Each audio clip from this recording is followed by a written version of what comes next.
Tepuk tangan yang meriah untuk kemuliaan Yesus Tuhan. Silakan duduk kembali, saudaraku. Ada sebuah penelitian yang pernah dibuat. Seekor ikan hiu ketika masih anak-anak. Ketika seekor ikan hiu ini akhirnya ditangkap. Lalu kemudian dimasukkan ke dalam akuarium yang kecil. Rata-rata seperti ukuran di rumah. Maka apa yang terjadi, saudaraku? Ikan hiu ini diberi makan yang cukup, dirawat dengan baik.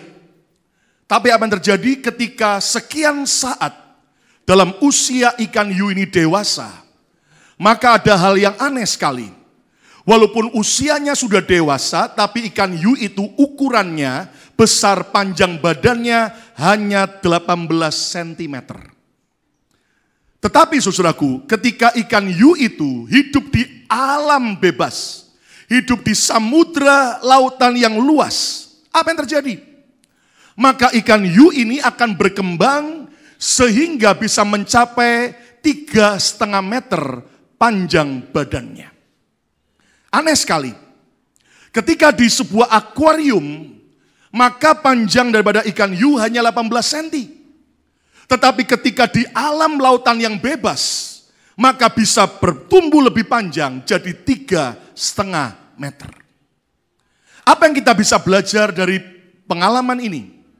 Bahwa ternyata seringkali pertumbuhan hidup kita ada yang menghambat sehingga akibatnya kita tidak bisa mengalami yang namanya perluasan, pertumbuhan secara ajaib. Hidup kita tidak bisa maksimal. Kenapa? Karena ada batasan-batasan yang mengotak hidup kita sehingga seringkali kita tidak bisa maksimal. Juga pernah dibuat sebuah survei, ada seseorang menangkap sekian banyak kutu loncat. Kata bersama saya, kutu loncat. Saya yakin para wanita akan lihat kutu loncat, saudara. Tapi waktu disurvei, kutu loncat ini dimasukkan ke dalam sebuah toples. Waktu dimasukkan dalam toples, ditutup dengan penutup toples, apa yang terjadi? Para kutu loncat mencoba loncat setinggi mungkin. Dan terdengarlah suara klotak, klotak, klotak, klotak, klotak. Kenapa? Kutu loncat ini menabrak penutup toples. Dan saudara, mereka terus berusaha. Kenapa? Karena memang jarak lompatannya tinggi. Tapi heran sekali, saudara. Sekian hari kemudian, kutu loncat yang ada di toples itu mulai tidak terdengar suara klotak, klotak, klotak lagi. Apakah mereka mati? Tidak. Mereka masih hidup. Ternyata sekarang lompatan mereka lebih rendah. Kenapa? Karena seringkali beberapa kali mereka berhari-hari mengenai tutup toples. Mungkin mereka merasa sakit, mungkin mereka merasa terluka. Sehingga akhirnya sekarang lompatannya dibuat lebih pendek. Dan heran setelah dibuka tutup toplesnya, mereka dibiarkan keluar. Anda tahu lompatan kutu loncat itu tetap pendek seperti yang ada di toples tersebut. Mari kita belajar bersama-sama. Seringkali yang menghalangi untuk Tuhan bekerja dalam hidup kita, bukanlah karena Tuhan tidak mau melakukan mujizat dan pertolongannya. Seringkali dalam pikiran kita ada pembatas-pembatas. Dalam hati kita, dalam semua sikap hidup kita, ada pembatas kecil yang membuat kita tidak bisa maksimal. Come on, saya percaya tahun ini Tuhan janji, kita akan menjadi orang yang alami perluasan bersama dengan Tuhan. Yang percaya tepuk tangan yang meriah untuk kemuliaan Tuhan. Katakan amin. Karena bersama saya tahun perluasan. Nah, saudara-saudaraku, bagaimana kita bisa mengalami tahun perluasan? Maka bulan ini kita terus belajar tentang expand your faith. Perluaslah imanmu. Minggu lalu kita sudah belajar bahwa kita harus mengalahkan Goliat dalam hidup kita. Kita harus berani berjalan di atas air. Kita harus mulai menabur benih dengan iman. Dan kita juga harus belajar untuk melakukan extra mile. Karena itu adalah suatu tindakan-tindakan iman yang percaya. Katakan amin. Nah, hari ini saudara, saya melanjutkan. Kita akan belajar sebuah firman dengan judul Rahasia Memperbesar Iman. Siapa yang mau imannya tambah besar sehingga mujizatnya tambah luar biasa? Yang mau angkat tangan saudara, tepuk tangan yang meriah untuk kemuliaan Tuhan. Katakan amin. Kurang meriah, lebih meriah, katakan amin. Tepuk tangan bagi Yesus Tuhan, haleluya. Nah saudara-saudara, hari ini saya mengajak saudara untuk melihat dari kehidupan seseorang yang bernama Musa. Musa ini orang hebat. Musa ini disertai Tuhan. Musa berkali-kali melihat mujizat demi mujizat yang ajaib. Tapi heran, Musa yang sama satu saat di padang gurun ketika dia harus memimpin 3 juta bangsa Israel. Dia mulai menjadi orang yang pusing, yang mulai stres, dan akibatnya dia mulai meragukan akan kemampuan Tuhan. Mengapa, saudara? Anda bisa bayangkan, saudara, orang mimpin gereja saja sekian banyak, seringkali banyak masalahnya. Apalagi 3 juta orang Israel, saudaraku. Pusing 7 keliling, saudara. Tapi heran, kenapa hari itu Musa begitu mengalami iman yang drop, meragukan Tuhan. Padahal Musa sebelumnya lihat Laut Merah terbelah. Musa melihat bagaimana akhirnya semua sungai Nil berubah jadi darah karena dia menaruh tongkatnya. Saudara, Anda tahu, karena 3 juta orang Israel teriak, menjerit dan nangis di depan Musa. Ngapain? Pingin makan daging. Kenapa, saudaraku? Karena orang Israel mirip sama kita. Kita berkata, Pak, kami ini bukan pemakan sayuran saja. Kami pemakan daging, Pak. Kami adalah apa? Karnivora, saudara-saudara. Siapa yang suka makan daging? Katakan amin. Ya kan? Kita, Pak, maunya samcan, Pak. Kita maunya, Pak, steak, Pak. Kita maunya filet mignon, Pak, dan sebagainya. Kita maunya empal goreng, Pak, saudara. Nah, orang Israel sama. Setelah sekian saat di padang gurun mereka cuma makan roti yang turun dari surga, roti mana. Mereka mulai muak, mereka nangis, menjerit, minta daging. Lalu apa yang terjadi? Musa berdoa kepada Tuhan. Yuk kita belajar dari pengalaman Musa. Bilangan 11 ayat 13. Bilangan 11 ayat 13, Musa berdoa begini. Dari manakah Tuhan aku mengambil daging untuk diberikan kepada seluruh bangsa ini? Kenapa? Karena nggak ada Winpat. Karena nggak ada supermarket, nggak ada Walmart, nggak ada, saudaraku, Canaton di padang pasir. Sebab mereka menangis kepadaku dengan berkata, berilah kami daging untuk dimakan. Bayangin, saudaraku, dalam keadaan begitu Musa akhirnya berdoa. Saya yakin begini, so, keadaan seberat apapun hidup saudara, Anda harus tahu ada satu jalan, doa kepada Tuhan, besar kuasanya. Tepuk tangan yang meriah untuk kemuliaan nama Tuhan, amin. Saat kau alami jalan buntu, doa bisa membuka jalan keluar buat saudara dan saya. Katakan amin. Nah, apa yang terjadi kalau Anda baca ayat selanjutnya? Musa akhirnya diberitahu Tuhan, Musa, gampang bagi aku kasih makan daging buat bangsaku, bangsa Israel. Gini aja, aku janji, mereka akan makan daging sampai kenyang. Setiap hari 3 kali mungkin saudara. Tapi selama 1 bulan. Nah, Anda bayangkan saudaraku. Bukan sekali makan loh. 1 bulan. Kata bersama saya 1 bulan. 2, 3. Itu Tuhan janji. Sekarang lihat ayat 21 sampai 23. Bilangan 11 ayat 21. Tetapi kata Musa, setelah dia dengar janji Tuhan, bangsa yang ada bersama aku ini berjumlah 600.000 orang berjalan kaki. Maksudnya ini baru laki-laki dewasa, belum wanita dan anak-anak. Dex Bible menafsirkan kurang lebih 3 juta orang Israel yang dipimpin Musa waktu itu. Namun engkau Tuhan berfirman, daging akan kuberikan kepada mereka.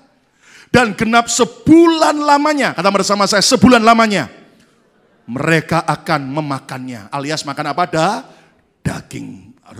Lihat apa yang terjadi, ayat 22. Kata Musa kepada Tuhan, dapatkah sekian banyak kambing domba dan lembu sapi disembelih bagi mereka? Wih, Tuhan, berapa banyak kambing dan domba, berapa banyak samcan yang harus dikorok. Oh, orang Israel nggak makan samcan, saudara ya. Kambing dan domba, berapa banyak harus disembelih untuk mereka? 3 juta orang, sekali makan aja berapa banyak? Bayangkan saudaraku, penduduk kota Philadelphia 1,5 juta orang. Bayangkan kalau 3 juta, 2 kota Philadelphia dikumpulkan jadi 1. Bayangin 1 bulan janji Tuhan. Karena bersama saya 1 bulan, 2, 3. Terus apa lagi saudaraku? Dikatakan oleh mereka begini, oleh Musa. Sehingga mereka mendapat cukup, atau dapatkah ditangkap segala ikan di laut bagi mereka? Sehingga mereka mendapat cukup. Waduh, ikan paus berapa banyak, ikan tuna berapa banyak Tuhan, untuk 3 juta orang. Dan Anda harus tahu, orang Israel makannya seperti kita, suka nambah-nambah. Katakan amin saudaraku. Dan Anda harus tahu saudara, beberapa orang Indonesia wajahnya di blacklist di buffet. Kenapa? Karena kalau ke buffet rugi besar buffetnya saudaraku. Ya, coba lihat kanan kiri, katakan, kamu kalau ke buffet nambah enggak? Ya, saudara, dari buka sampai tutup terus duduk di sana dan selalu tungguin makanan-makanan yang paling mahal, saudaraku. Kok tahu Pak? Pengalaman, sama-sama senasib, saudara. Ya, lihat ayat 23. Tapi Tuhan berkata apa? Yuk baca sama-sama ayat 23. 2, 3. Tetapi Tuhan menjawab Musa, keras, masakan kuasa Tuhan akan berkurang untuk melakukan itu? Saya mau tanya, bagi Tuhan ada yang mustahil tidak? Halo? Tidak ada. Yuk baca kalimat berikutnya. 2, 3. Sekarang. Belum semuanya. Ulangi lagi 2, 3. Ulangi lagi. Kapan? Dengan iman. Bukan cuma untuk orang Israel, tapi juga buat kita. Ulangi lagi 2, 3. Sekarang apa? Engkau akan melihat apakah firmanku terjadi kepadamu atau tidak. Saudara sekalian, Tuhan sampai ngomong kepada Musa, Musa, masa kamu pikir aku nggak bisa memberi makan daging kepada bangsa Israel 3 juta selama 1 bulan penuh? Bahkan mereka makan sampai cukup, nggak cuma asal makan, tapi sampai kenyang. Saudara sekalian, Tuhan seolah-olah berkata, kenapa engkau ragu kepadaku Musa? Masakan aku tidak bisa berbuat? Saudara sekalian, apa yang dialami Musa menggambarkan realita hidup kita semua. Terkadang iman kita naik, up. Tapi terkadang iman kita turun atau down. Terkadang iman kita membesar. Tapi jujur ada kalanya iman kita mulai mengecil dan menciut. Bahkan seolah-olah iman kita sudah tidak ada lagi. Sekalian, mari kita belajar dari hidup Musa ini. Seharusnya semakin lama kita ikut Tuhan, jangan pernah masalah dan persoalan apapun membuat iman kita tambah goyah. Seharusnya tambah lama kita ikut Yesus, semakin iman kita kokoh, berdiri teguh, bahkan berkembang dan semakin besar. Yang setuju, tepuk tangan yang meriah untuk kemuliaan nama Tuhan. Katakan amin. Katakan amin. Percayalah bahwa Tuhan sanggup menggenapi firman-Nya. Belum semuanya. Percayalah Tuhan sanggup menggenapi firman-Nya. Percayalah Tuhan tidak pernah terlambat, selalu tepat waktu menjawab setiap doa-doa kita. Tepuk tangan yang meriah untuk kemuliaan nama Tuhan. Amin. Ya Pak, tapi kalau Tuhan janji, yang masuk akal dong. Minimal Tuhan berkata, Musa, aku akan buat mereka makan daging sekali saja. Tapi ini sebulan penuh. Mana masuk logika? Berapa banyak kambing, berapa banyak sapi, berapa banyak ikan yang harus buat orang Israel? Saudara kalian, seringkali iman kita membatasi cara Tuhan bekerja. Tapi percayalah, Tuhan punya banyak cara untuk menggenapi apa yang Dia janjikan buat saya dan saudara yang percaya. Tepuk tangan yang meriah untuk kemuliaan nama Tuhan. Amin. Walaupun di luar logika. Ya Pak, tapi buktinya kira-kira Tuhan genapi enggak janji Tuhan buat bangsa Israel melalui Musa? 4 ayat 31. Bilangan 11 ayat 31. Mari baca sama-sama. 2, 3. Lalu bertiuplah apa? Angin yang dari Tuhan asalnya. Ada angin yang dari setan, ada angin yang dari alam, tapi ada angin yang dari Tuhan. Percaya kalau angin dari Tuhan tidak akan membuat kita masuk angin. Amin saudaraku. Sehingga tidak perlu minum tolak angin, maupun tolak miskin saudara ya. Terus apa? Dibawanya lah, baca sama-sama apa? Burung-burung apa? Puyuh dari sebelah laut. Ya toh? Kata bersama saya burung-burung puyuh. 2, 3. Ya, saya mau tanya, berarti burungnya berapa? Hah? 1 atau banyak? Banyak. Kata bersama-sama, burung-burung puyuh. 2, 3. Burung-burung apa? Puyuh dari seberang laut. Terus Dan dihamburkannya burung-burung puyuh sekian juta ke atas tempat perkemahan dan sekelilingnya. Sekitar kemah orang Israel. Bayangin, bukan mereka berburu loh. Itu Tuhan datangkan. Bukan mereka ngejar burung puyuh, tapi burung puyuh yang mengejar mereka. Katakan amin. Kira-kira berapa? Sebanyak apa? Sehari perjalanan jauhnya ke segala penjuru. Jadi kalau Anda tahu 24 jam jalan kaki, selebar itulah banyaknya burung puyuh. Dan sepanjang itu banyak burung puyuh. Anda lihat banyak, pokoknya nggak terhitung. Lihat. Dan kira-kira terbangnya burung puyuh berapa tinggi? Berapa tinggi? Baca. 2 hasta tingginya dari atas muka bumi. 1 hasta sekitar 30 cm. Berarti kalau 2 hasta cuma berapa? 60 cm. Saya mau tanya, anak kecil pun gampang ngambilnya enggak? Halo? Gampang. Saudara-saudara harus tahu. Kalau Tuhan berfirman dan kalau dia janji, kalau dia genapi, dia tidak hanya bukan terlambat, tapi dia pasti beri yang terbaik. Belum semuanya. Tuhan pasti beri yang terbaik. Yang percaya tepuk tangan yang meriah untuk kemuliaan Tuhan. Kenapa Tuhan tidak beri burung dara? Kenapa Tuhan tidak beri ayam kalkun? Kenapa Tuhan tidak kirim yang namanya, saudaraku, ayam bangkok? Tapi kenapa Tuhan kirim burung puyuh? Saudara dengar baik-baik. Kalau Tuhan kasih itu yang terbaik. Kenapa? Telur burung puyuh diteliti, 1 telur proteinnya sama dengan 6 telur ayam. Halo? Berarti proteinnya tinggi tidak? Halo? Telurnya aja bergizi tinggi. Apalagi burungnya. Anda bisa bayangkan, Susu? Ya, di Philadelphia, di Chinatown ada satu rumah makan. Itu khusus juga ada makanan yang lezat, yaitu apa? Burung puyuh, quail yang digoreng kering. Di mana Pak? Ajak saya baru kasih tahu. Saudara tahu beberapa tamu dari Indonesia saya ajak makan di sana, bilang, wow, ini burung dara ya, tapi kok kecil? Saya bilang bukan.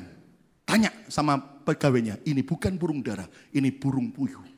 Dan ternyata Anda tahu, dia bilang ini, di Indonesia nggak ada orang buat burung puyuh kayak gini. Tapi ini lezat dan enak. Anda tahu, berarti burung puyuh itu gizinya sangat tinggi.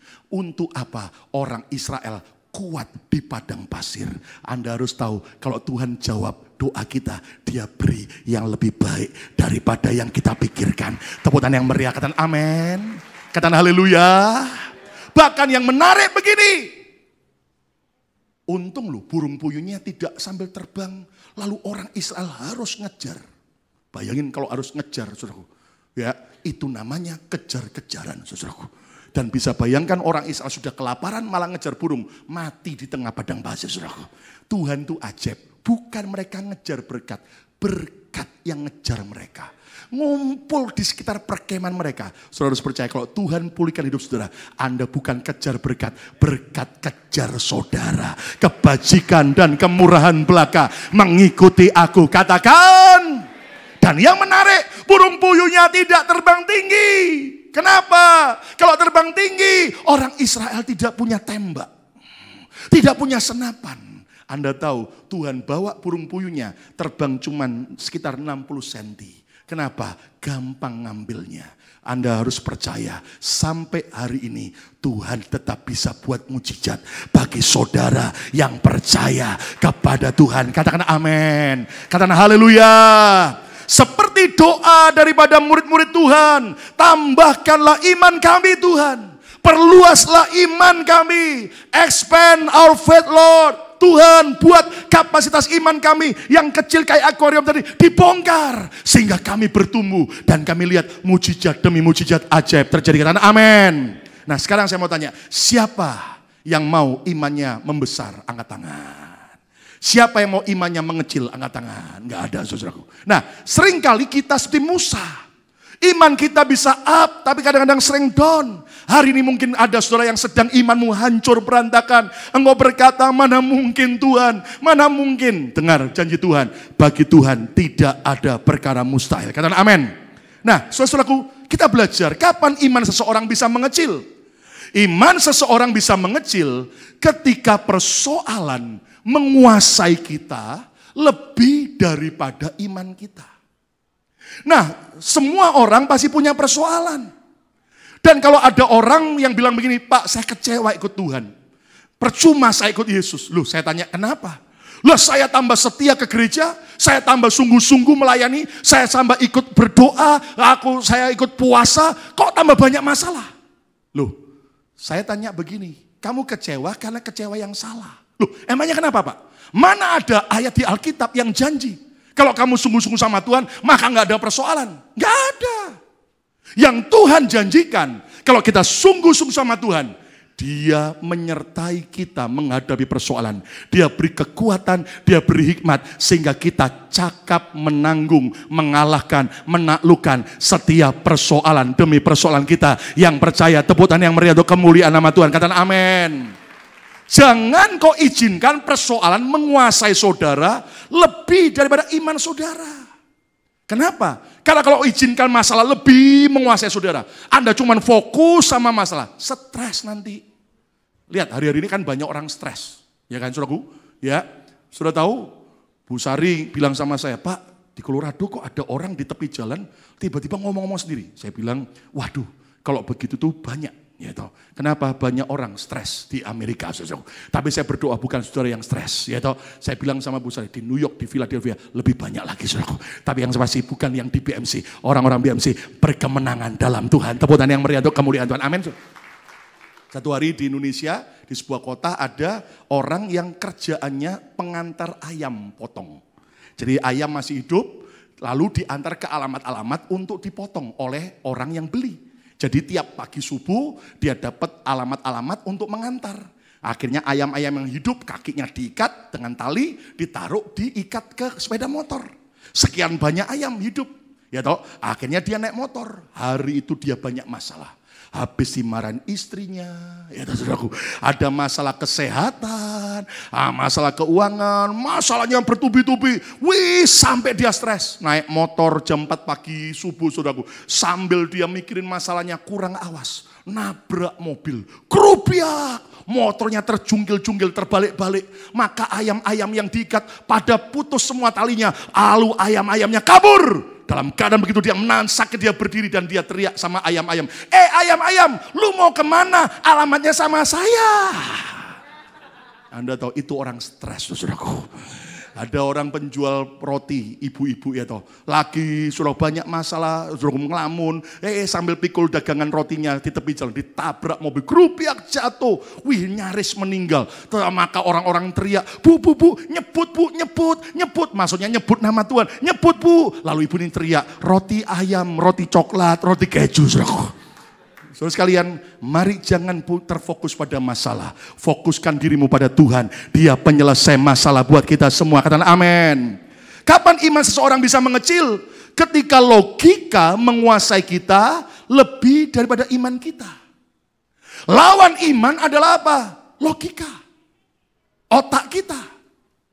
Tapi saudara jangan berkata begini, wah kalau begitu Pak, saya nggak usah pakai otak. Oh nggak begitu.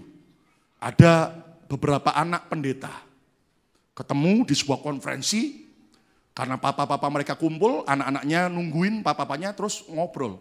Anak pendeta yang satu banggain papanya, lu tahu nggak papa saya hebat. Hebatnya apa papa lu pendeta? Kamu tahu papa saya hebatnya? Khotbah 1,5 jam tanpa pakai catatan khotbah. Dia khotbah hafal semua di otaknya. Lalu kemudian anak pendeta yang kedua, itu belum apa-apa, papa saya lebih jago. Emangnya apa kelebihan papamu? Papa saya kalau khotbah nggak pakai catatan khotbah, juga nggak pakai bawa Alkitab. Dia udah hafal semua isi Alkitab, jadi dia nggak pakai catatan dan tidak pakai Alkitab. Hebat kan? Anak pendeta yang ketiga, itu belum apa-apa, papa saya lebih hebat. Emangnya hebatnya apa? Papa saya kalau khotbah tidak bawa catatan Alkitab, tidak bawa buku Alkitab, dan tidak pakai otak. Saudara, kalau khotbah tidak pakai otak, mengerikan sekali, saudara. Bukan berarti kita orang Kristen tidak pakai otak. Tapi seringkali iman itu, saudaraku, dibatasi oleh logika kita. Mana mungkin ya? Coba saya mau tanya, 5 tambah 7 secara logika berapa? 6. Itu parah, saudaraku. 5 tambah 7 berapa? Tapi 5 ketur roti plus 2 ekor ikan bersama Yesus mengenyangkan 5.000 orang laki-laki plus 12 bakul. Tepuk tangan yang meriah untuk kemuliaan nama Tuhan. Katakan amin. Apa yang seringkali membuat iman kita mengecil? Ketika perasaan kita menguasai kita lebih daripada iman kita. Saudaraku, Petrus mulai tenggelam ketika dia jalan di atas air. Kenapa? Mulai dirasa-rasa tiupan angin, mulai dirasa-rasa gelombang itu. Dengar baik-baik, kalau engkau hidup pakai perasaan terus, dan engkau selalu mengutamakan perasaanmu, engkau akan jadi orang yang paling menderita di dunia ini. Paulus mengajar, orang benar hidup bukan karena apa yang dia lihat, orang benar hidup bukan karena dari perasaan, feelingnya, tapi orang benar hidup karena percaya, iman akan janji Tuhan. Katakan amin. Setelah kalau Anda hidup cuma pakai perasaan, mengerikan. Kalau lagi good mood, yaitu sukacita, percaya Tuhan. Tapi kalau lagi bad mood, mengerikan sekali. Saya berdoa, saya mau beritahu, kuasai perasaanmu. Hidup bukan pakai perasaan. Seringkali sebagai tentara Tuhan, sebagai anak Tuhan, kita kesampingkan perasaan pribadi. Kita mau taat akan setiap janji Tuhan. Hasilnya engkau akan lihat dalam perasaanmu, engkau tahu Tuhan itu hidup dan ajaib. Tepuk tangan yang meriah untuk kemuliaan Tuhan. Amin. Kapan iman seseorang bisa mengecil? Ketika rohani kita kering. Ketika saudara hanya sibuk. Dan kau tidak punya waktu lagi cari Tuhan. Itu akan membuat rohani kita jadi kering. Kapan kita bisa menjadi iman kita mengecil? Ketika kita lelah akan hidup ini. Saudara harus tahu bahwa lelah badan, obatnya bisa tidur. Tapi berapa banyak orang badannya tidak capek sebetulnya. Yang capek pikirannya, yang capek hatinya. Kesel pikirannya. Dan membuat iman kita jadi mengecil. Saudara sekalian, mari kita belajar. Yesus selalu berkata, marilah datang kepadaku semua yang letih lesu dan beban berat.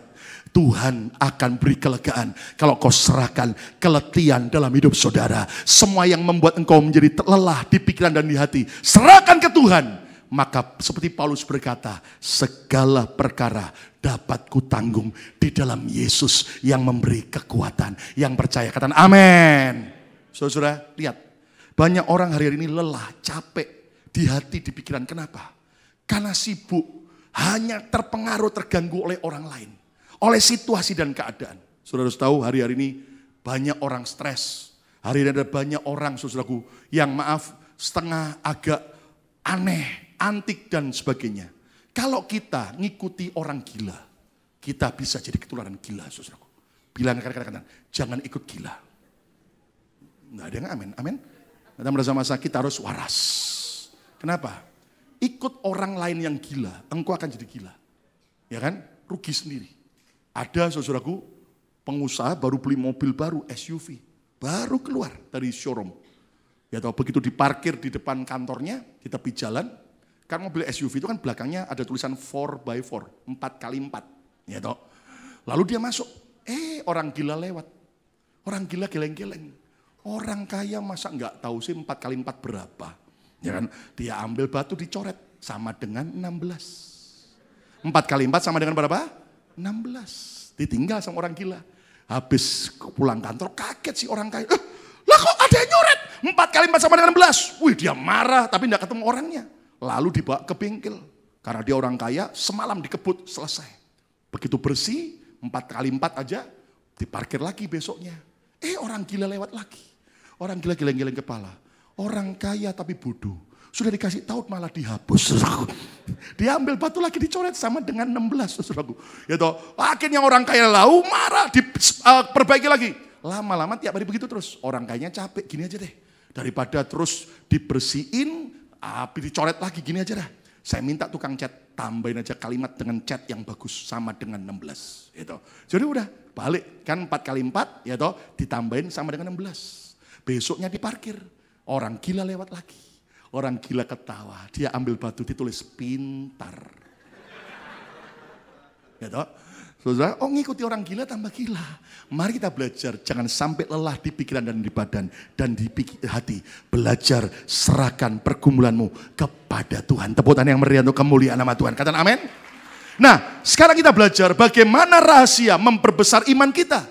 Yang pertama, perbesarlah waktu doa dan waktu penyembahan Anda. Perbesarlah waktu doa dan waktu penyembahan Anda. Kok bisa, Pak? Apa kaitannya doa dan penyembahan dengan iman yang semakin diperbesar? Lihat Yakobus 5 ayat 15. Yakobus 5 ayat 15, dan doa yang lahir dari iman. Ucapkan bersama saya, doa yang lahir dari iman. 2, 3. Doa yang lahir dari iman akan menyelamatkan orang sakit itu. Dan Tuhan akan membangunkan dia. Mujizat terjadi. Dan jika ia telah berbuat dosa, maka dosanya itu akan diampuni. Nah, Yakobus ini salah seorang rasul Yesus disebut sebagai rasul si lutut unta. Kenapa disebut sebagai rasul si lutut unta? Karena Yakobus ini seorang rasul yang suka berlutut, berdoa, menyembah Tuhan. Sampai lututnya begitu banyak, saudaraku, kulit yang menebal. Sehingga akhirnya dijuluki oleh teman-temannya rasul si lutut unta. Dan Yakobus menjelaskan bahwa doa yang lahir dari iman akan besar kuasanya. Artinya apa, saudaraku? Ternyata doa dan penyembahan akan melahirkan iman. Doa dan penyembahan akan memperbesar kapasitas iman kita. Yang setuju, tepuk tangan yang meriah untuk kemuliaan nama Tuhan. Katakan amin, saudara. Saudara harus tahu, jujur. Ketika engkau sudah tidak lagi berdoa, jam doa penyembahanmu, jam ibadahmu mulai kendor. Coba cek, imanmu pun juga mulai merosot. Itu sebabnya perbesarlah waktu doa. Perbesarlah waktu penyembahan. Perbesarlah waktu ibadah. Yang setuju katakan amin. Saudara sekalian, ada orang bilang begini, Pak, saya tidak ke gereja dulu Pak ya. Loh kenapa? Lagi banyak masalah. Nanti kalau masalah selesai saya baru ke gereja. Salah. Justru ketika engkau sedang bermasalah, cari Tuhan lebih gila lagi. Dan di rumah Tuhan engkau dapat kemenangan. Tepuk tangan yang meriah, katakan amin. Saudara sekalian, itu sebabnya di gereja ini ada doa, ada penyembahan. Dan kita juga menyembah dalam bahasa roh. Kenapa? Karena kalau cuma doa dengan logika, dengan bahasa manusia, cuma sampai level ke otak, cuma sampai level ke jiwa. Tapi ingat, manusia juga punya roh, spirit. Dan roh ini akan dibangunkan. Alkitab mengatakan ketika kita berdoa dengan bahasa roh. Ada yang saksi, saudara, beberapa hari yang lalu, dia sakit, kepala, migrain, dan cukup berat. Sempat SMS saya, dan istri saya, tapi kami lagi mulai Kamis doa mujizat. Kita mulai adakan sehingga saya nggak baca, karena lagi konsentrasi ibadah. Lalu apa yang terjadi, saudaraku? Ternyata selesainya saya coba hubungi, tapi nggak diangkat karena sudah tidur. Besoknya saya tanya lagi, gimana keadaannya? Dan dia berkata, puji Tuhan Pak, sekarang sudah sembuh. Saya tanya, gimana caranya? Dia bilang gini, saya ikut streaming Pak. Saya ingin datang, tapi saya akhirnya karena sakit, saya ikut streaming. Saudara, kalau Anda ikut streaming, cuman lihat dari internet, boleh. Asal kalau ada halangan.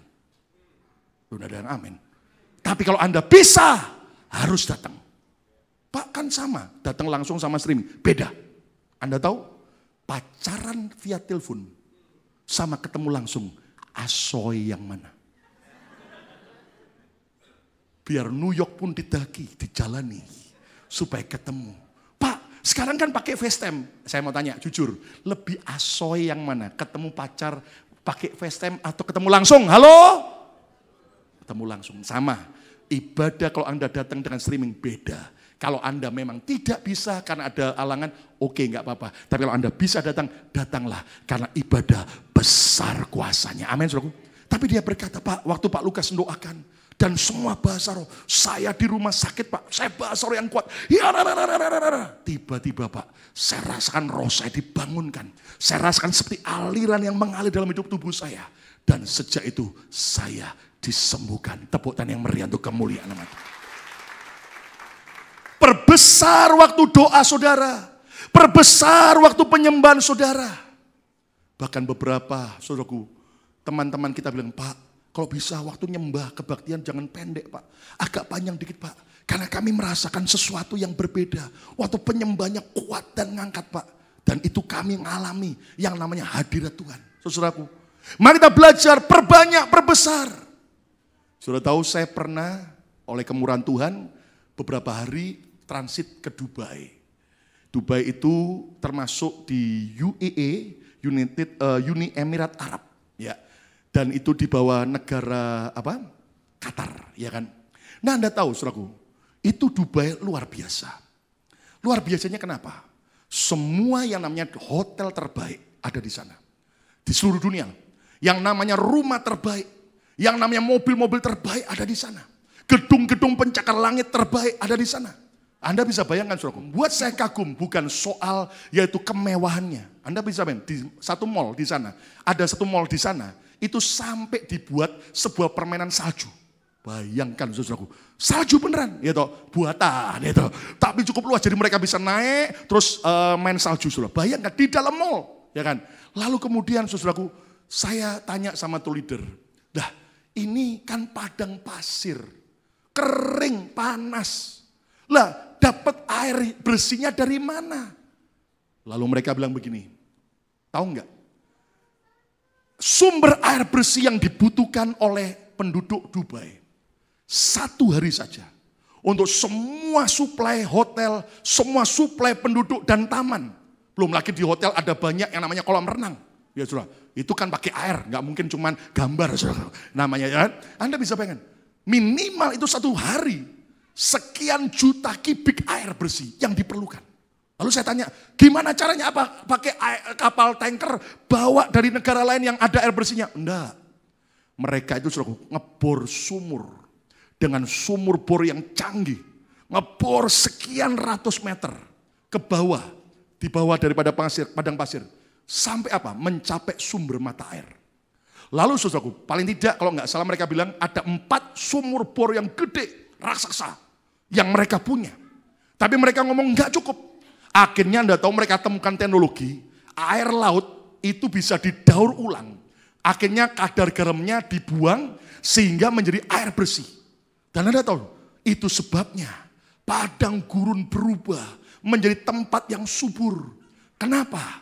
Karena mereka punya sumber mata air. Dan mereka mengolah mata air, air menjadi air yang bersih. Nah, dengar baik-baik, dunia sekarang kering seperti padang gurun. Kalau saudara tidak punya sumur bor, Anda nggak punya sumber air, yaitu hidup doamu, jam penyembahanmu, jam ibadahmu, kita akan kering. Tapi kalau saudara dan saya kuat, kita perbesar, perbanyak jam doa, penyembahan kita, lihat hidupmu tahun ini akan berbuah-buah luar biasa, diberkati Tuhan luar biasa. Katakan haleluya. Katakan haleluya. Dan hati-hati loh saudaraku. Jangan sampai engkau mulai malas ibadah. Jangan sampai saudara mulai kendor ibadah. Kenapa? Saudara, beberapa orang-orang di state lain. Itu sampai ada yang dari Chicago telepon saya. Pak, kami ikut streaming. Kami pingin Pak satu saat pindah ke Philadelphia. Terus saya tanya kenapa? Kamu harus tahu Chicago mungkin gajinya lebih tinggi dibanding Philadelphia. Enggak masalah Pak, yang penting gerejanya Pak. Karena bagi saya ikut streaming aja, saya rasakan hadirat Tuhan. Nah, saudaraku, sampai ada beberapa dari state lain pindah ke Philadelphia. Dan Anda tahu kan, Philadelphia mirip kayak Hollywood. Amin, saudaraku. Ya kan? Beberapa orang kecewa, ini Amerika atau pecenongan, saudaraku. Ini Amerika atau kembang Jepun, saudaraku. The welcome to the club, saudaraku. Tapi beberapa orang berkata, enggak apa-apa Pak, saya mau ke Philadelphia. Kenapa? Karena ternyata ketika saya ibadah, saya rasakan bertahun-tahun hilang. Ini yang saya temukan kembali. Tepuk tangan yang meriah untuk kemuliaan nama Tuhan. Amin. Tapi mari saudara-saudara yang sudah dari Philadelphia, jangan seperti ayam mati kelaparan ditumpukan gudang gandum. Kenapa? Kita udah malas-malasan. Ayo semangat, perbanyak jam doamu, perbanyak tingkatkan jam ibadahmu. Lihat mujizat pasti terjadi. Tepuk tangan yang meriah untuk kemuliaan nama Tuhan. Amin. Yang kedua, rahasia memperbesar iman adalah perbesarlah waktu belajar firman Anda. Perbanyak, perbesarlah, tingkatkan waktu Anda belajar akan firman, akan Alkitab. Yang setuju katakan amin. Apa hubungannya Pak? Lihat 1 Timotius 4 ayat 13. Sementara itu sampai aku datang, kata Paulus kepada anak rohaninya Timotius. Bertekunlah, ucapkan bersama saya, bertekunlah. Lebih keras, bertekunlah dalam membaca kitab-kitab suci. Apa arti bertekun? Enggak cuman sekali, enggak cuman asal-asalan, tapi apa? Continue dan konsisten. Kata bersama saya, bertekun. 2, 3. Dalam membaca kitab-kitab suci atau membaca Alkitab. Dalam membangun dan dalam mengajar. Orang akan hidupnya membangun orang lain, mengajar orang lain ketika apa? Dia bertekun baca Alkitab. Yang setuju katakan amin. Saudara, saya itu kalau ngomong sama orang, saya bisa lihat orang itu hatinya, dalamnya penuh firman atau kosong. Kalau orang hatinya penuh firman, Anda tahu yang keluar itu firman. Walaupun dia tidak sebut ayat Alkitab, tapi perkataan-perkataan iman selalu keluar. Tapi orang kalau hatinya kosong dari firman, yang keluar cuman keluhan, yang keluar cuman caci maki, yang keluar cuman kepahitan. Itu sebabnya kalau saudara mau imanmu diperbesar, perbanyak lagi jam Anda baca firman. Dengar khotbah, jangan asal-asalan. Dengar khotbah, jangan jadi pedagang asongan. Sambil dengar khotbah, permen. Gitu.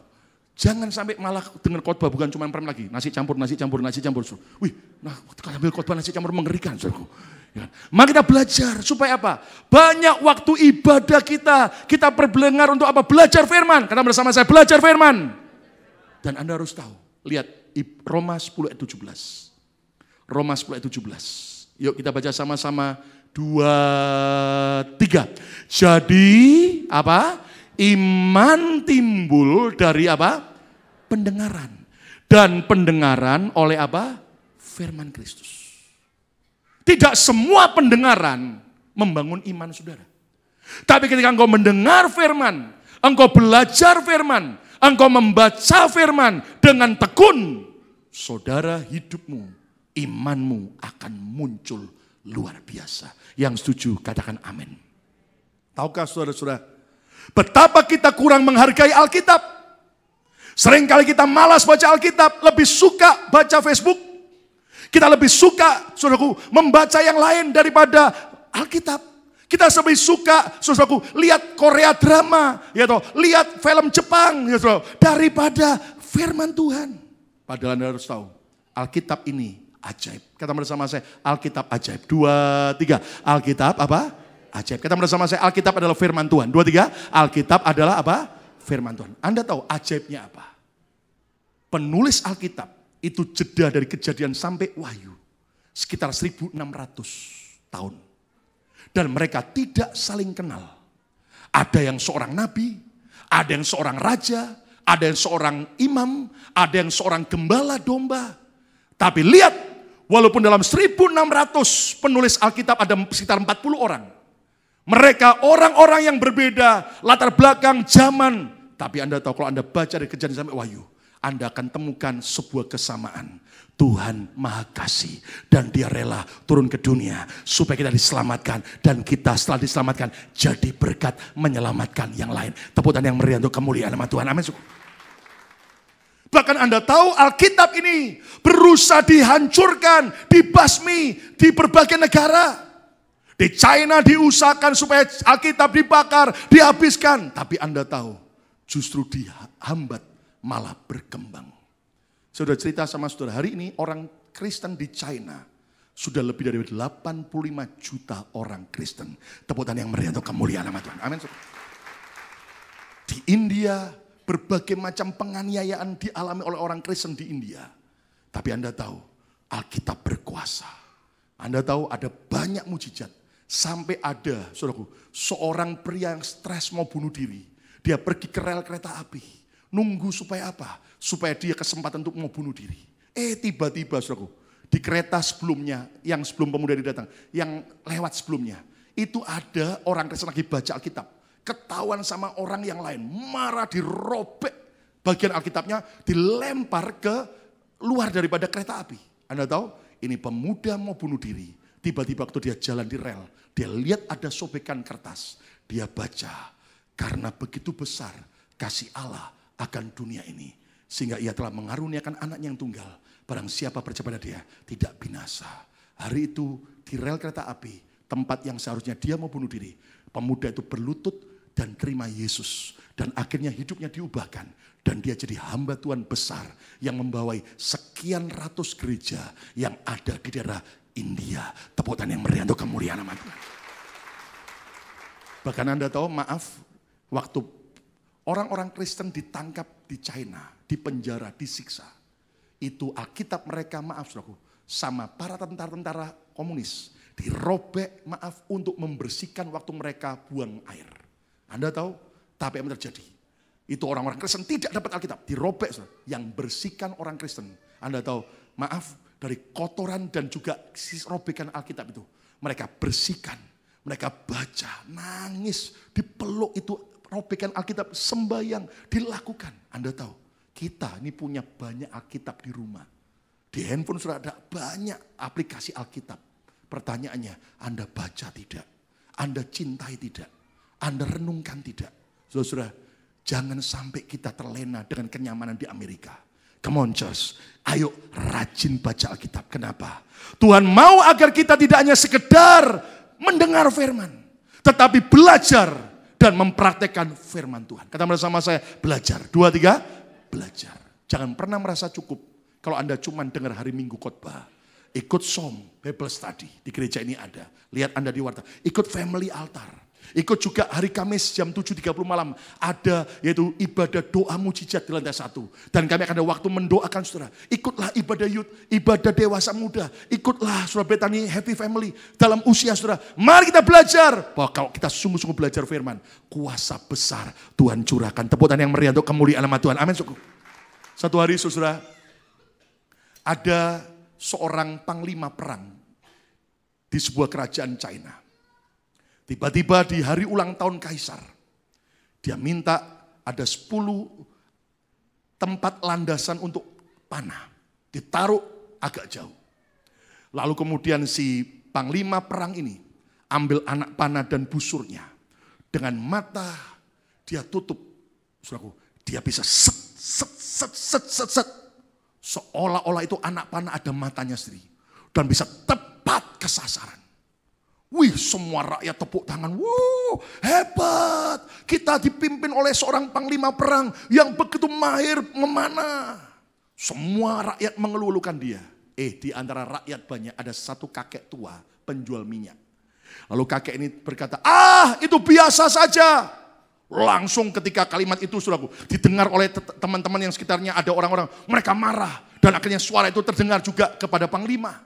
Akhirnya dipanggil. Kenapa kamu ngomong, kalian saya biasa? Kakek ini senyum, dia ambil botol kosong.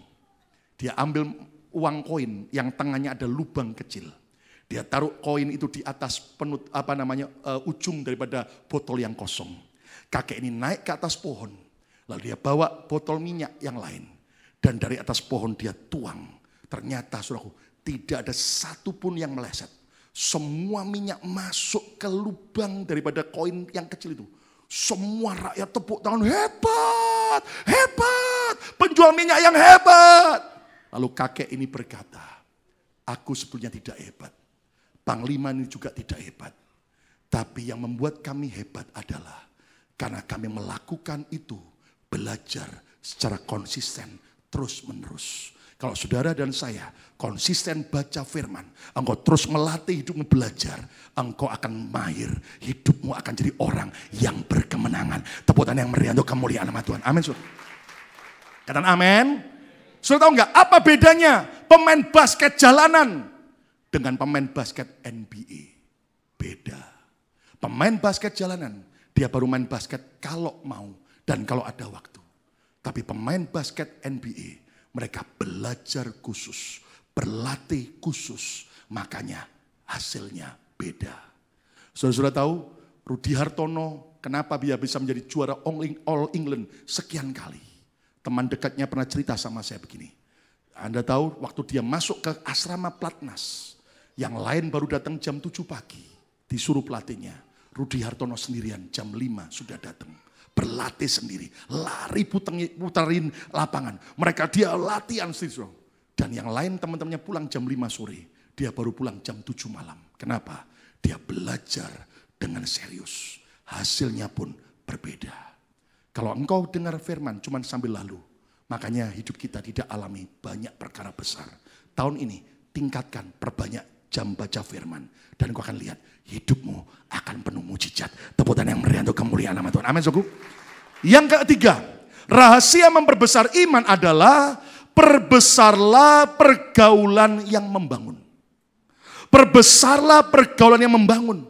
Kenapa? Lihat Amsal 13 ayat 20. Alkitab berkata, siapa bergaul dengan orang bijak akan menjadi bijak. Tetapi siapa berteman dengan orang yang bebal, orang yang keras kepala, orang yang menentang Tuhan, menjadi apa? Malang. Nah, saudara-saudara, mungkin Anda berkata, Pak, hubungannya apa dengan iman? Tahukah saudaraku bahwa ternyata begini, setiap kita ini adalah hasil produk dari lingkungan pergaulan yang kita pilih sendiri. Saudara dan saya akan menjadi seperti apa? Bijak atau bebal tergantung dengan teman bergaul saudara. Saudara sekalian, saya tidak berkata bahwa orang Kristen harus eksklusif. Kepada semua orang kita harus berteman. Tapi bergaul itu berbeda. Bergaul itu artinya hampir tiap hari Anda bersama. Atau mungkin Anda SMS. Atau mungkin Anda telepon.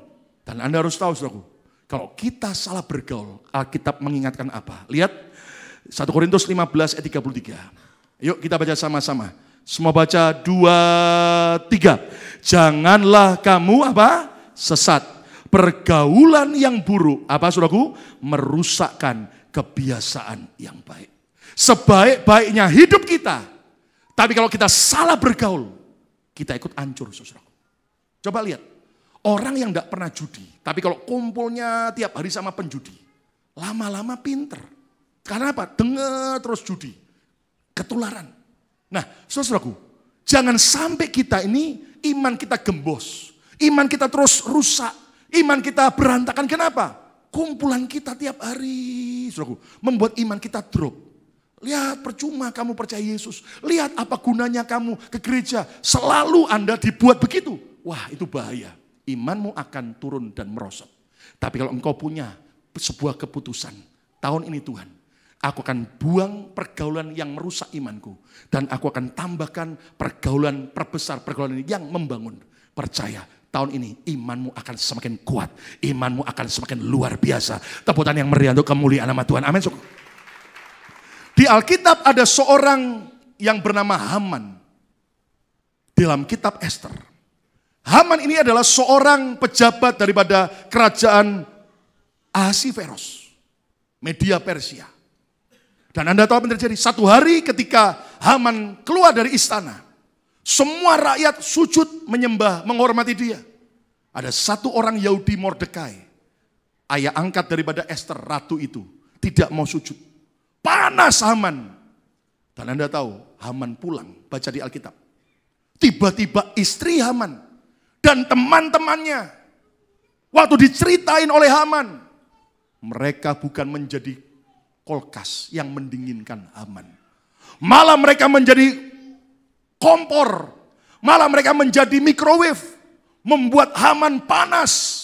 Dan diberitahu sama teman-temannya, lu jangan cuma bunuh Mordekai, sekalian satu bangsanya, Yahudi, Israel, bunuh. Alkitab berkata Haman sampai karena nasihat teman dan istrinya, dia bangun tiang sula, tiang untuk menggantung Mordekai. Dan dia hasut raja, satu hari mau bunuh bantai semua orang Yahudi, habis. Saudara, Anda tahu apa yang terjadi? Tuhan bekerja, intervensi, Tuhan balikkan keadaan. Tapi akhirnya justru tiang gantungan buat Mordekai. Akhirnya Haman sendiri digantung di tiang itu. Saudara, waktu saya baca itu, hati saya gemetar. Haman adalah korban pergaulan yang salah. Haman adalah korban pergaulan yang buruk. Saya cuma mikir gini, seandainya Haman punya istri dan teman-teman seperti Abigail, istri Nabal. Anda tahu dalam zaman Daud ada seorang wanita bernama Abigail, bijaksana sekali. Anda tahu Daud pernah minta, yaitu saudaraku, dikasih ya minimal makanan lah, karena kami jaga semua kambing dombamu dan para gembalamu tidak kami ganggu. Apa yang terjadi? Nabal marah maki-maki Daud. Anda tahu saudaraku, waktu tahu itu Abigail malah meredam Daud supaya Daud tidak sampai membunuh suaminya. Dan juga akhirnya, saudaraku, dia bawa persembahan. Seandainya Haman di kitab Esther punya istri dan teman-teman seperti Abigail, saya yakin nasib Haman tidak mati di tiang gantungan. Dia justru jadi orang yang tetap berhasil. Berapa banyak kita hancur dan kita kehilangan banyak hal karena kita salah bergaul. Saudara, belajarlah tahun ini kita perbesar pergaulan yang membangun. Dan kita buang pergaulan yang merusak kita. Yang setuju, tepuk tangan yang meriah untuk kemuliaan nama Tuhan. Amin. Kenapa kadang-kadang ada orang ngomong itu bisa mendinginkan. Tapi ada orang kalau ngomong bisa memanaskan. Anda tahu? Makanya saudara harus belajar pandai-pandai. Saya ini saudara, kalau di Indonesia jujur, karena saya pelayanan seringkali saya datang sendirian. Tapi ada banyak teman-teman hamba Tuhan suka ngobrol dan suka ngajak ketemu. Tapi beberapa kali akhirnya saya mulai memilih. Ada yang saya mau bergaul, ada yang justru saya hindari. Maaf bukan karena sombong. Tapi ketika saya bertemu dengan beberapa teman hamba Tuhan, maaf saudaraku, waktu ngobrol di meja makan, ngomongnya yang kotor, ngomong yang jorok, ngomong soal pornografi, ngomongnya soal kemudian ditanya, lu rumahmu berapa? Mobilmu pakai apa? Lu jemaatnya berapa? Semuanya soal duit, materi dan sebagainya. Waduh. Saya bilang, kalau saya terus kumpul sama teman-teman gini, rusak saya. Hidup saya akan hancur. Tapi ada teman-teman hamba Tuhan lain. Ketika saya ngobrol, waduh, hidup saya dibangun. Firman yang dia cerita. Dia sharing, bahkan kemudian kita diskusi firman. Saya juga terbangun, dia terbangun. Saya bilang, ini nih teman yang akan membangun. Dan saya akan lebih perkuat supaya bergaul dengan orang yang membangun. Tepuk tangan yang meriah untuk kemuliaan Tuhan. Amin. Ada ibu-ibu arisan. Anda tahu kan orang arisan itu seringkali gosip. Lagi arisan, lagi gosip, tiba-tiba satu ibu bilang, ibu-ibu, kamu tahu nggak? Saya punya suami, hebatnya bukan main. Ibu-ibu yang lain kaget, kenapa? Banyak yang bermasalah dengan suaminya. Ibu-ibu tahu suami saya hebat. Bulan lalu suami saya beli 1 dus Indomie. Terus waktu dibuka, ada isinya kupon hadiah berundian. Mendapatkan hadiah utama. 1 mobil baru. Hebat kan? Beli 1 dus Indomie, dapat hadiah mobil baru. Wah, dia nyombong.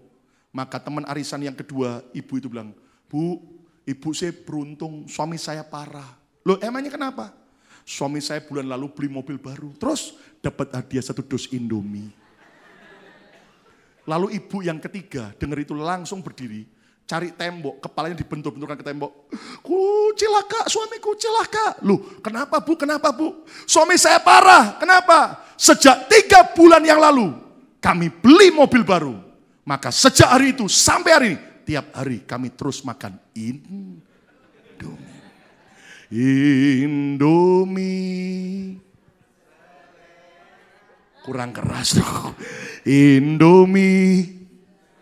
Makanya kadang-kadang saudara, bergaul itu bisa buat panas dan sebagainya.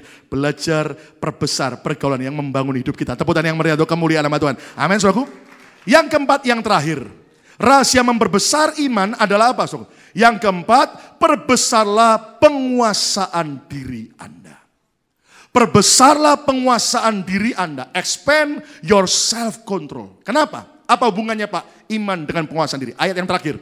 Roma 12 ayat yang ketiga. Roma 12 ayat ketiga, sebagai ayat yang terakhir, Paulus berkata begini, berdasarkan kasih karunia yang dianugerahkan kepadaku, aku berkata kepadamu, kepada setiap orang di antara kamu, janganlah kamu memikirkan hal-hal yang lebih tinggi daripada yang patut kamu pikirkan. Oh Pak, berarti nggak boleh berpikir besar. Bukan. Kalau Anda baca dalam Alkitab bahasa Inggris, NIV, berpikir sesuai ukuran iman kita. Kapasitas iman kita. Tetapi hendaklah kamu berpikir begitu rupa. Tapi lihat kalimat berikutnya. Yuk baca sama-sama. 2, 3. Sehingga kamu apa? Menguasai diri. Menurut apa? Ukuran iman. Yang dianugerahkan Allah kepada kamu masing-masing. Paulus berkata, sehingga kamu menguasai diri menurut ukuran iman. Artinya begini saudaraku. Ternyata penguasaan diri seseorang sangat menentukan ukuran imannya. Bagaimana tingkat saudara dan saya menguasai diri? Itu akan menentukan tingkat ukuran iman saudara. Tambah besar atau tambah mengecil. Semakin kita bisa menguasai diri karena pertolongan Tuhan dan disiplin diri kita, percayalah semakin iman kita akan berkembang. Semakin iman kita akan besar. Dan Anda harus tahu, ketika iman tambah besar, mujizat akan terjadi. Tepuk tangan yang meriah untuk kemuliaan nama Tuhan. Amin. Saudara ingat, Yusuf dan Simson, mereka sama-sama beriman kepada Tuhan. Tapi Anda lihat, akhir hidup mereka berbeda. Kenapa? Karena penguasaan diri akan menentukan ukuran iman. Yusuf bisa menguasai nafsunya. Saudara, dia dirayu tiap hari sama Suleha, istri daripada Potifar, yang cantik, wangi, seksi, menggoda, tiap hari dirayu. Bayangin saudaraku, itu kan ibarat kucing dikasih dendeng. Banyak sekarang itu kucing cari dendeng, saudaraku. Ya kan? Banyak orang bukan begini, Tuhan jauhkan aku dari pencobaan, justru bilang, Tuhan dekatkan aku, ada aku mau cari pencobaan Tuhan. Saudaraku. Tapi lihat, Yusuf kata tidak. Oh Pak, mungkin Yusuf humu kali Pak. Enggak, Yusuf enggak mau kali Pak karena humu. Enggak, Anda baca di Alkitab, Yusuf normal. Waktu dia nikah dengan anak Imam Potifera, Setnat namanya, Yusuf punya 2 anak. Namanya adalah siapa? Halo, Lukas dan Samuel. Bukan, saudaraku. Namanya siapa? Efraim dan Manasye. Jadi Yusuf normal, punya anak. Nafsu seksnya normal. Tapi dia bisa kuasai diri. Beda dengan Simson. Setiap kali Simson lihat wanita cantik, setiap kali dia lihat wanita cantik, langsung nafsunya besar dan akhirnya jatuh dalam perjinan. Dan sampai akhirnya dengan Delila, Simson akhirnya menceritakan semua rahasia kekuatan pengurapannya. Dan Simson berakhir sebagai orang buta karena 2 matanya dicungkil. Dan dia tarik itu tiang daripada tempat ibadah dari orang-orang Filistin. Dan Simson mati, imannya habis, destininya habis. Kenapa? Karena dia tidak bisa kuasai diri. Saudara sekalian, Musa sudah lihat tanah perjanjian di depan. Tapi gara-gara Musa tidak bisa kuasai kemarahannya. Dia tidak bisa kuasai emosinya. Dia kesal sama bangsa Israel. Maka dia pukul itu gunung dengan tongkat 3 kali. Bam, bam, bam, sambil kesel. Padahal Tuhan cuman ngomong saja, air akan keluar. Anda tahu akibatnya apa? Gara-gara Musa tidak bisa kuasai kemarahannya. Langsung ibarat saya, Tuhan angkat kartu merah. Musa, enggak masuk. Kamu mati tanpa masuk tanah perjanjian. Saudara sekalian, saya mau tanya sama saudara. Lebih penting mana? Menguasai orang lain atau menguasai diri kita sendiri? Halo? Lebih penting mana menguasai orang lain atau menguasai diri sendiri? Halo? Lebih penting menguasai diri sendiri. Ayo, tahun ini perbesarlah penguasaan diri saudara. Beberapa kita mungkin kelemahannya soal kemarahan. Jujur saudaraku, apa sih hebatnya orang suka marah? Apa sih yang dibanggakan? Oh, saya suka marah. Saya meledak-ledak kalau marah. Jujur saudaraku, Amsal justru berkata, pemarah itu menunjukkan kebodohannya. Jadi Anda tahu, setinggi apapun pendidikan orang, sehebat apapun dia, tapi kalau pemarah justru menunjukkan kebodohannya. Saya berdoa kita bukan jadi orang bodoh, kita jadi orang yang bisa kuasai emosi. Dan Anda harus tahu, Tuhan akan berkati. Tepuk tangan yang meriah untuk kemuliaan Tuhan. Amin. Ada beberapa saudara mungkin area kelemahan kita adalah apa? Mungkin soal nafsu kita. Ayo kuasai, kalahkan Goliat dalam hidup kita. Taklukkan nafsu kita. Sehingga apa saudaraku? Kita tidak mengumbar nafsu. Ketika kita bisa setia dengan pasangan kita. Ketika kita sudah menikah. Ketika Anda masih pacaran, Anda belajar hidup kudus. Apalagi kalau saudara yang hari ini ada di Amerika, sementara pasanganmu ada di Indonesia.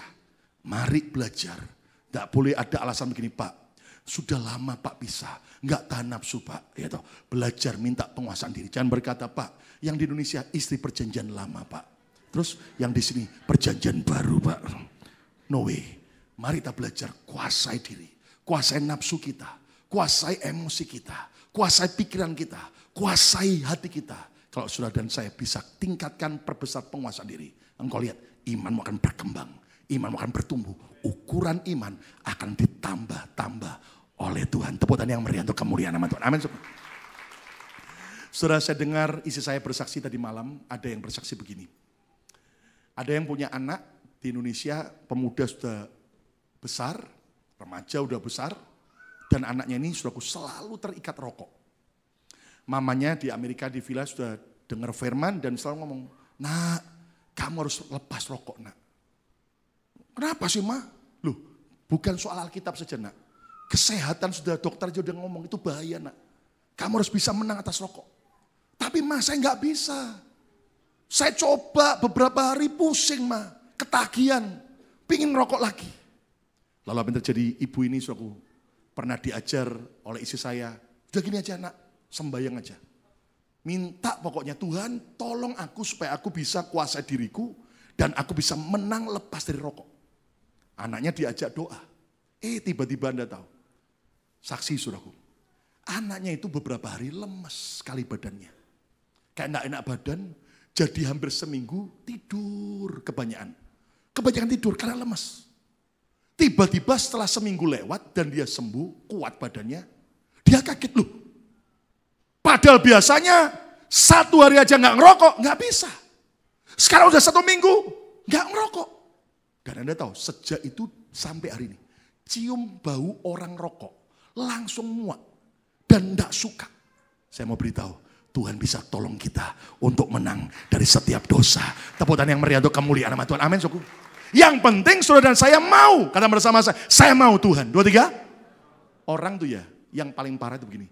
Pokoknya aku ya begini, sampai kapan gak bisa berubah. Waduh, itu ya, setan aja sampai gila-gila kepala. Gila, dia lebih jahat daripada saya.